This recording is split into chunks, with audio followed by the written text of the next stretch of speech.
Morning, কেমন আছেন আপনারা? নিশ্চয়ই ভালো আছেন। আর এখন ঘড়ির কাঁটায় সকাল 9টা। কি গরম বিভৎস, দেখুন ঘেমে স্নান হয়ে যাচ্ছি, ব্যবসা গরম একটা।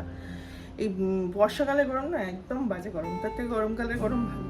আর আমার গরমকালটা যদিও ভালো লাগে।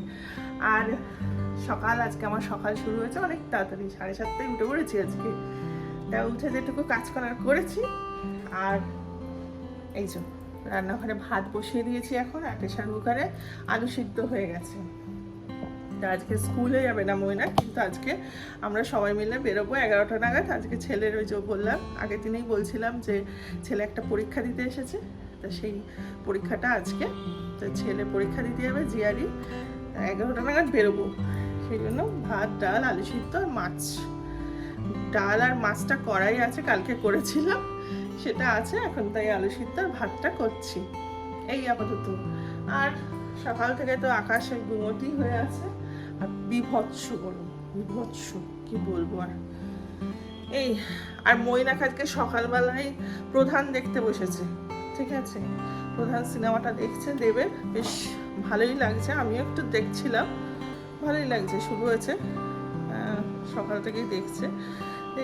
চলুন, আর একটা জিনিস করব, আর যেটা করব সেটা হচ্ছে পায়েস করব আজকে। আজকে রিঙ্কির জন্মদিন, আজকে 13ই আগস্ট রিঙ্কির জন্মদিন। তা কিন্তু ওর সাথে আমার কখন দেখা হবে ঠিক নেই, কারণ ফিরতে ফিরতে তো মনে হচ্ছে 7:30-8টা বেজে যাবে। তা যাই হোক, কিন্তু ওর জন্য পায়েসটা করে রাখি, সে যখন দেখা হবে তখন খাওয়াবো। এই তাই জন্য পায়েস করবো। আর ময়না সকালে উঠে দুধ টুধ এনে দিয়েছে, ভাতটা নেমে গেলে পায়েসটা বসাবো। আর এই যে ম্যাঙ্গো কি করেছে দেখুন হাতটা, ম্যাঙ্গোর খেলার চোটে, আদরের চোটে আমার হাত ফাত কেটে দিয়েছে, কি ব্যথা হয়ে আছে, ছিঁড়ে দিয়েছে। আর ও কি বাচ্চা মানুষ বোঝে না, এমন খেলার চোট। আর এই এখন ইদানিং 2-3 দিন প্রচুর খেলার চোট হয়েছে রাত্রেবেলা, সে সবার ঘুম ভাঙিয়ে দিচ্ছে, আমাদের 2-3 দিন ঘুমের খুব ডিস্টার্ব হচ্ছে। ও ঘুমিয়ে পড়ছে ঠিক 2-2:30 থেকে, উনি জেগে যাচ্ছে, জেগে গিয়ে আমাকে, কিট্টুকে, ময়নাকে, সবাইকে ডিস্টার্ব করছে, কালকেও করেছে এইসব। আর এখন বস করে ঘুমাচ্ছে। দেখ কি, চলুন ভাতটা এবার নামাবো, হয়ে এসছে, পায়েসটা করি। আর এখন সকালবেলা আমার ঘরের পরিস্থিতি এইরকম, সিনেমা চলছে দেবের প্রধান, সেটা দেখছি আমি মাঝে মাঝে। আর জিয়ান ঘ্যাও ঘ্যাও করছে বিড়াল দেখে, সে বিড়াল দেখলেই মনে হয় বাঘ দেখতে পেয়েছে, তাই ঘেউ ঘেউ করেই যায়। আর যেটা হচ্ছে, এখন ছেলে ঘুম থেকে উঠেই দাঁত টাত মাজেনি, ব্রাশ করেনি, চলে এসেছে মাছেদের খাবার দিতে। এটা ওর ভারী পছন্দের জায়গা, আর এটা ওর জন্যই বানানো এই ডোবাটা, তাতে অনেক রঙিন মাছ আছে। আর এই পানাগুলো ওই ফেলেছে কিন্তু এনে। এখন 10:30 বাজে, ময়না কিন্তু সবাইকে খাওয়া দাওয়া হয়ে গেছে, আর আমার পায়েসটাও হয়ে গেছে। এবার নামিয়ে দেবো, তারপরে এবার স্নান করবো, রেডি হবো, বেরোবো, বুঝলেন? ঘেমে স্নান করে গেছি, বাবা রে বাবা কি গরম। এই ময়না জামা কাপড়গুলো তুলেছিলে ছাদ থেকে? তুলে দাও তো একটু।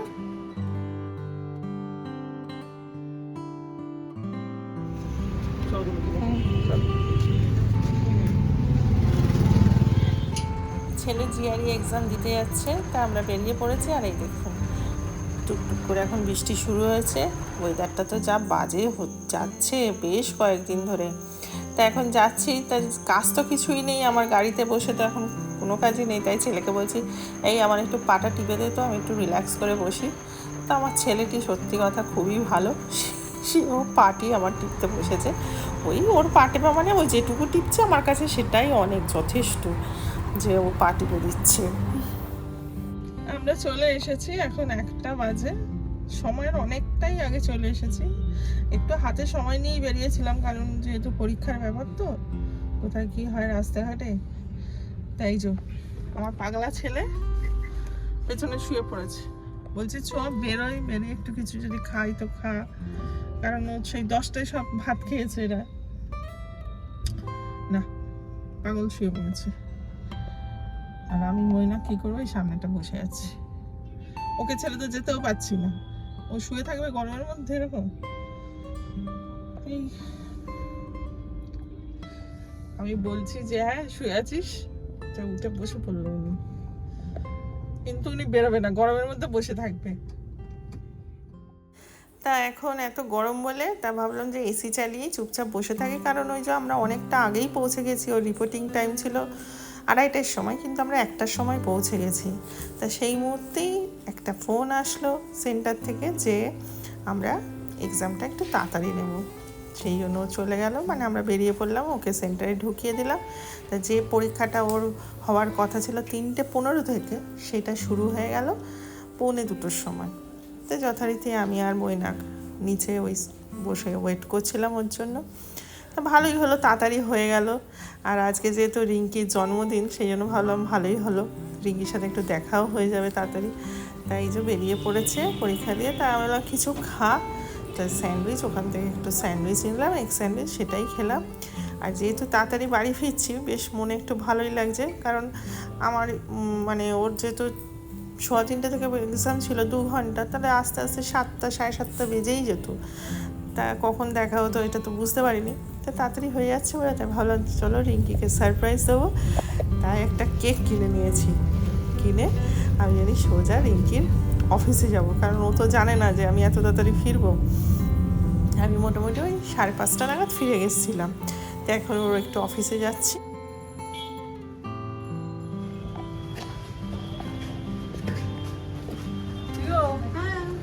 হ্যাঁ ভালো, তুমি কেমন আছো? অনেক অনেক লোকজন, অনেক লোকজন। যে প্ল্যান নিয়ে গেছিলাম সেই প্ল্যান তো হলো না, এতই লোকজন আছে। তা যাই হোক, মৈনাক আর কিট্টু বাড়ি চলে এসেছে, আমি ওখানে রয়ে গেলাম। আর যে ফুলের বুকেটা, ওটা তনু দিয়েছে, কি সুন্দর না ফুলের বুকেটা, সেটাই আমি দেখছিলাম। আর এই দেখুন, এই ফুলের বুকেটা তনু দিয়েছে। তা এত লোকজন ছিল, তা বেশ সন্ধ্যা হয়ে গেছিলো, সেই জন্য বললাম যে চ তাহলে আর এখানে অফিসে কেটে লাভ নেই, কারণ মৈনাক কিট্টু তো চলে গেছে, বাড়িতে চ, বাড়িতে গিয়ে কেক কাটা হবে। ঝগড়া করবো না, জন্মদিন পালন করবো। হ্যাপি বার্থডে, আজ জন্মদিন। Happy birthday to you. কি মার মারলো, মেরেই যাচ্ছে, কি জন্মদিন পালন। ওরে বাবা, happy birthday to you, happy birthday to you, happy birthday. আরে জোরে দাও। দেখেন এই যে মোমবাতিতে মুখটা ডুবিয়ে দিতে, জিয়ারও দেখছে, দেখো ফুয়ে গাছ জোর নেই রে। ওকে দেবে তো, গরম চলছে না, দে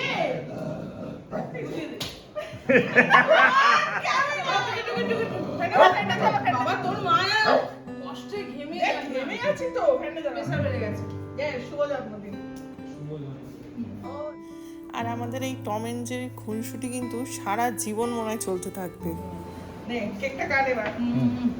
চল তুই জানি দুজন নে এটা বার কর না। এই তো এবার কোন দিকে কাটবি? এরকম, হ্যাঁ এরকম কাটবে।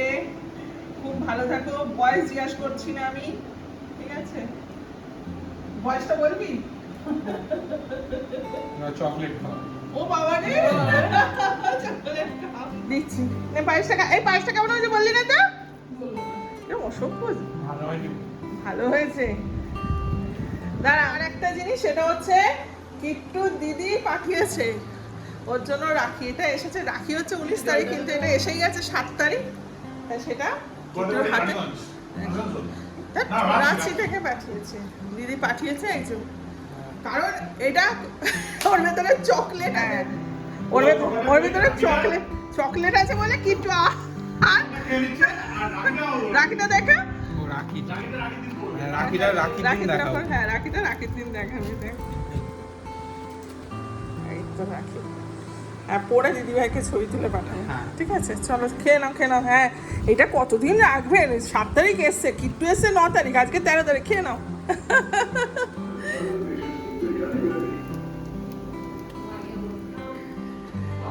কেকটা খেয়ে চলে গেল। এখন 8টা বাজে, আর ওয়েদারটা যেহেতু খারাপ, একটু বৃষ্টি হচ্ছে, তাই তাড়াতাড়িও চলে গেল। আর এখন ছেলে বললো একটু ডিম টোস্ট খাবো। সকালবেলা পাউরুটি দেখে গেছে, আমি সকালবেলা পাউরুটি দিইনি, আজকে ভাত খেয়ে চলো এসে খাবে। তো এখন হচ্ছে আমাকে একটু ডিম টোস্ট করে দেবে মা, তাই এখন ডিম টোস্ট করছি। এই আর এখন আরো কি বলতো, এই আরজি করার ঘটনাটা দেখে না এত ভয় লাগছে, মানে সত্যি কথা, মেয়েরা তো নিরাপদ নেই এখন। বাবা তাড়াতাড়ি বাড়ি চলে যান, ঠিক আছে? এই আর এই সভ্য সমাজেও এখনো এই পাশবিক জন্তুরা থাকে, এটা ভাবলেই কষ্ট হচ্ছে যে মেয়েটার উপর যে অত্যাচার হয়েছে, এটা ভাবা যায় না, এটা সুস্থ মানুষ হিসেবে ভাবা যায় না, কল্পনা করতে পারি না। তুমি বাবাকে খেতে দিচ্ছ না? কি গো, আর তোর কি হলো? সবার খাওয়া দাওয়া কমপ্লিট। তা আমার একটু ডাল সিদ্ধ আর ভাত খেতে ইচ্ছা করলো, আর কিচ্ছু খেতে ইচ্ছা করছে না, মনে হচ্ছে একটু ডাল সিদ্ধ আর আচার দিয়ে ভাত খাবো, সেই জন্য একটু আমার জন্যই শুধু ডাল সিদ্ধ বসিয়েছিলাম। আর সত্যি এই 2024-এ আরজিকর, ঠিক তার আগের বছর 2023-এ স্বপ্নদ্বীপের যাদবপুর ইউনিভার্সিটি, এইসব ঘটনাগুলো না এতটাই মনকে নাড়া দেয়, কিছু ভাষায় প্রকাশ করতে পারবো না, জানেন তো, খুব নাড়া দেয় মনকে। যাই হোক, আমিও তো কোনো সন্তানের মা, সেই জন্যই হয়তো বেশি নাড়া দেয়। তাই যে খেতে খেতে ভিডিওটা এখানে শেষ করি। আপনারা সকলে খুব ভালো থাকবেন, সাবধানে থাকবেন, সুস্থ থাকবেন, আর একে অপরের পাশে থাকবেন। খুব ভালো থাকবেন। Tata, good night.